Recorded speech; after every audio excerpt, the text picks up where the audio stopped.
જે આપણે બનાવી રહ્યા છીએ આ બે બહેનો છે એ આજે ભરથું બનાવી રહ્યા છે રીંગણનું ભરથું નવી રીતથી. તો હવે બેનની નવી રીતે અમે જોશું વિડીયોમાં.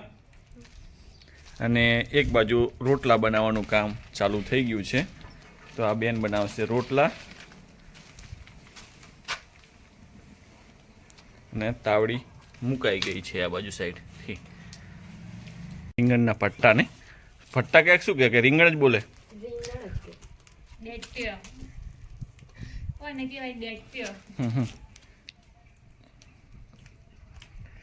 ઉન્નતિબેન થોડુંક માર્ગદર્શન આપતો જો કે તમે રીંગણ આમાં કેમ તેલ નથી લગાવ્યું, ડાયરેક્ટ પણ સરસ બની શકે. હા તાજા છે ને એટલે ફ્રીજમાં મૂકીને તો ના સારું.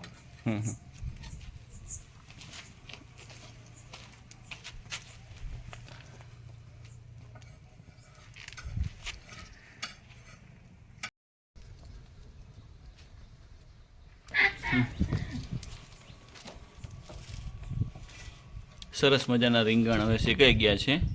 પછી શેકાઈ ગયા પછી શું કરવાનું આગળ? મેશ કરવાનું. પછી આ બધી ગ્રેવી કરવાની, પછી કરીશું આપણે.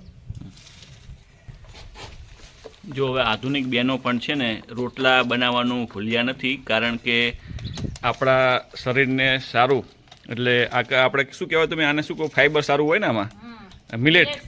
અચ્છા, એટલે જીન્સવાળા બેન હોય, ટી શર્ટવાળા બેન હોય કે આધુનિક બેન હોય પણ એમને રોટલા બનાવતા આવડે છે, કારણ કે આ ગુજરાતી બહેનો છે અને ગુજરાતી બહેનોને હંમેશા દિલથી દેશી. સરસ.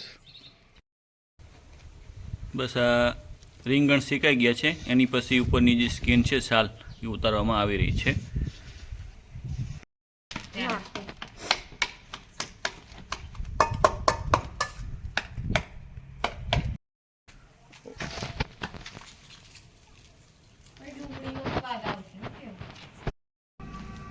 શું થશે હવે? વઘાર તેલમાં જીરું રાઈ, પછી ડુંગળી ટામેટા અને આપણે આ ડુંગળી લસણ.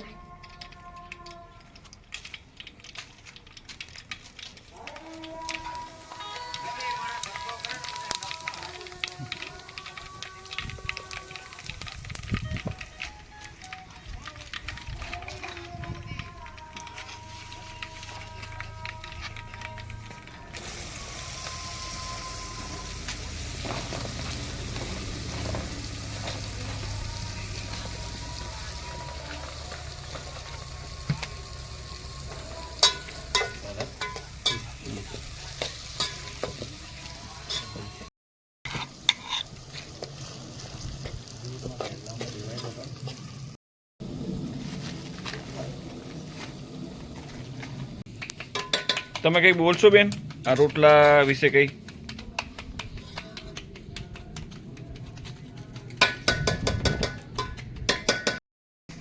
તમે કાલ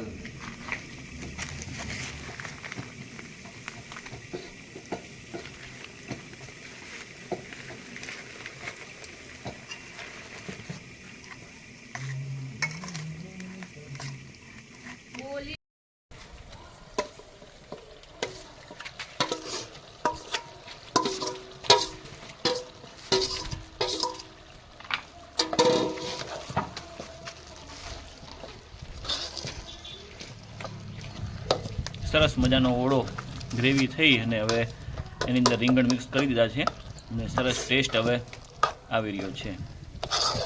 ધન્યવાદ બેન, સરસ ઓળો તમે બનાવ્યો, સરસ રોટલા તમે પણ બનાવ્યા. હવે બધા જમશે, જમવાનો પણ વિડીયો તમારી સામે અમે મૂકશું.